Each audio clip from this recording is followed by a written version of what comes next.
ಹುಕ್ಕೇರಿ ಗ್ರಾಮೀಣ ವಿದ್ಯುತ್ ಸಹಕಾರಿ ಸಂಘದ ಚುನಾವಣೆ ನಿಮಿತ್ತ ಹುಕ್ಕೇರಿ ಶಾಸಕ ನಿಖಿಲ್ ಕತ್ತಿ ಹಾಗೂ ಯುವ ಮುಖಂಡರಾದಂತಹ ವಿನಯ ಪಾಟೀಲ್ ಅವರು ಭರ್ಜರಿ ಪ್ರಚಾರಕ್ಕೆ ಮುಂದಾಗಿದ್ದಾರೆ. ಹುಕ್ಕೇರಿ ತಾಲೂಕಿನ ಅಂಕಲೆ ಗ್ರಾಮದಲ್ಲಿ ಪ್ರಚಾರ ಸಭೆ ಆಯೋಜಿಸಲಾಗಿತ್ತು. ಪ್ರಚಾರ ಸಭೆ ಉದ್ದೇಶಿಸಿ ಅವರು ಈಗ ಮಾತನಾಡಿದ್ದಾರೆ.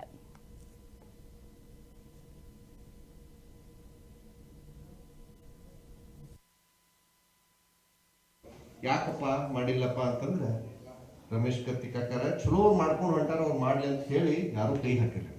ಆದ್ರೆ ಇವತ್ತೇನಾಗೈತಿ, ಒಂದು ವಾರ 8 ದಿವಸದಿಂದ ಇಡೀ ತಾಲೂಕಿನಾಗ ಏನು DCC ಬ್ಯಾಂಕ್ ಎಲೆಕ್ಷನ್ಗೋಸ್ಕರ ಏನೊಂದು ಠರಾವ್ ಮಾಡ್ತಾರಲ್ಲ, ಈ DCC ಬ್ಯಾಂಕ್ ಠರಾವ್ ನಿಮ್ ಊರಾಗ ಸುದಕ್ಕೆ ನೀವು ನೋಡಿರಿ, ಬಹಳಷ್ಟು ಮಟ್ಟಿಗೆ ನೀವು ಎಲ್ಲರೂ ಹುದ್ದಾಡಿ ಮಾಡಿರಿ, ನಿಮಗೂ ಗೊತ್ತಾಗೈತಿ ಈಗ ಸದ್ಯ.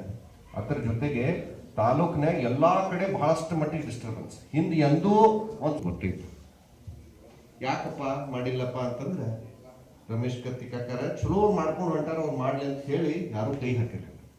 ಇಂಥ ನಾವು ಬೇಕಾಗೈತೆ ನಾ ತಾಲೂಕಿಗೆ ನಾವು ವಿಚಾರ ಮಾಡ್ಬೇಕು.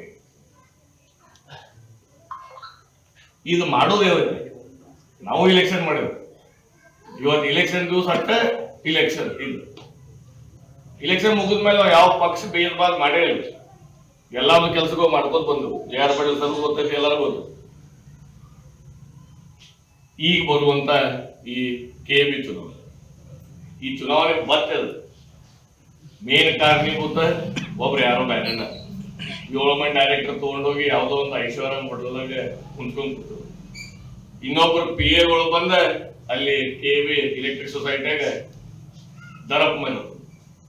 ಇದು ನಮಗ್ ಬೇಕಾಗೈತಿ ತಾಲೂಕವ್ರಿಗೆ. ಕಳೆದ 20 ವರ್ಷದಿಂದ ಒಂದು ಹೊಂದಾಣಿಕೆಯಲ್ಲಿ ನಾವೆಂದೂ ಚುನಾವಣೆ ಮಾಡಿಲ್ಲ. ಅದ್ರೊಳಗ ಎಮ್ಕಂದಡಿ ಮತಕ್ಷೇತ್ರ ಬರುವಂತ 4 JDP ಕೂಡ ಐತಿ. ಅಲ್ಲಿಂದ 4 ಕ್ಯಾಂಡಿಡೇಟ್, ನಮ್ಮ 11 ಇದ್ದು. ಈ ಹೊಂದಾಣಿಕೆ ಮೇಲೆ ಕಳೆದ 2010ರಿಂದ ಚುನಾವಣೆ ಆಗೇ ಇಲ್ಲ ಎಲೆಕ್ಟ್ರಿಕ್ ಸೊಸೈಟಿ. ಈಗ ತಂದೆ ಇಟ್ಟಾರಂದ್ರೆ ಅವ್ರಿಗೆ ಹೇಳೋರು ಕೇಳೋರು ಯಾರಿಲ್ಲ. ಇಂಥದ್ದು ನಾವು ಬೇಕಾಗೈತೆ. ಸಿಗ್ಲಾರ್ಕಾಗಕ್ಕೆ ಏನ್ ಮಾಡಿರು, ಹೊರಗಡೆ ಮಂದಿ ತಂದು ದಬಾಳಿಕೆ ಮಾಡೋದು ಮಾಡ್ಯಾರ ಇಲ್ರಿ. ಎಲ್ಲಾ ಕಡೆ ಹೊರಗಡೆ ಮಂದಿ ತಂದು ದಬಾಳಿಕೆ ಮಾಡೋದು. ನೀವು ನೋಡ್ಯಾರೋ ಬಿಟ್ಟಾರೋ ಗೊತ್ತಿಲ್ಲ, ಬಹುಶಃ ನೀವು ಎಲ್ಲರೂ ನೋಡಿರ್ತೀರಿ. ಈಗ ಸದ್ಯ ನಿಮ್ಗೆ ನೋಡಿದ್ರೆ ಗೊತ್ತಾಗತೈತಿ ಏನಪ್ಪಾ ಅಂತಂದ್ರೆ ಎಲ್ಲಾ ಸೋಷಿಯಲ್ ಮೀಡಿಯಾ ಆಗ್ಲಿ, ವಾಟ್ಸಪ್ ಆಗ್ಲಿ, ಎಲ್ಲಿ ಬೇಕಾದಲ್ಲಿ ಸುದಕ್ಕೆ ಚರ್ಚಾ ನಡೀತಕ್ಕಂಥದ್ದು. ಅದಕ್ಕೆ ನಾವು ಸಾಕ್ಷಿ ಆಗ್ಯಾವ. ಇಂಥ ಘಟನೆಗ ಪ್ರತ್ಯಕ್ಷ ಸಾಕ್ಷಿ ಆಗ್ಯಾವ ನಾವು. ಹಿಂಗ್ ಹೋಗುವಾಗ ಹೈದರಾಬಾದ್ ನೋಡಿದ ತಕ್ಷಣ ಇವ್ರು ಯಾರು ಮಂದಿನ ಗೊತ್ತಿಲ್ಲ, ನಾವು ಸುಮ್ ಕೇಳಾಕತ್ರಿ ಎಲ್ಲಿಂದ ಜನ ಬಂದಾರ್ರಿ ಇವ್ರು ಅಂತ ನಮಗ್ ಕೇಳಾಕತ್ರಿ. ಇದು ಎದಕ್ ಹೇಳಕ್ ನಿಮ್ಗೆ ಬೆಸ್ತರಿಪ್ಪ ಅಂತಂದ್ರೆ, ಇವತ್ತ ಪರಿಸ್ಥಿತಿ ಹಿಂಗಾಯ್ತಂದ್ರೆ ನಾಳೆ ಹೆಂಗಾಗೋದು ಏನ್ರಿ ಇವ್ರ ಕಡೆ ನಮ್ಮ ಸಂಘ ಸಂಸ್ಥೆಗಳು ಅಧಿಕಾರ ಚುಕ್ಕಾನಿ ಅವ್ರೆಲ್ಲರ ಹಿಡಿದ್ರೆ ಮುಂದೆ ಆ ಪರಿಸ್ಥಿತಿ ನಮ್ಗೆ ಏನಾಗೋದು ನಾವು ಎಲ್ಲಾರು ಕೂಡ ಯೋಚನೆ ಮಾಡ್ಬೇಕಾಗ್ತದೆ. ಅದ್ರ ಜೊತೆಗೆ ಎಲೆಕ್ಟ್ರಿಕ್ ಸೊಸೈಟಿ ಪ್ರಚಾರಿಸೋದಕ್ಕೆ ಈಗ ಸ್ಟಾರ್ಟ್ ಮಾಡಿ. ನಿಮ್ಮ ಊರಿಗೆ ಬಂದಾರೋ ಇಲ್ಲೋ ಗೊತ್ತಿಲ್ಲ, ಬಂದಿದ್ರೆ ನಮ್ಮ ವಿರೋಧ ಈಗೇನ್ ಬಂದಾರ, ಬಂದ್ ಹೋಗಿದ್ರ. ಆ ಬಂದಾಗ ಅವ್ರು ಬರೋಕ್ಕಿಂತ ಒಂದ್ ತಾಸ ಮೇಲೆ ಎಷ್ಟು ಟ್ರ್ಯಾಕ್ಸ್ ಗಳು ಬಂದ್ರಿ?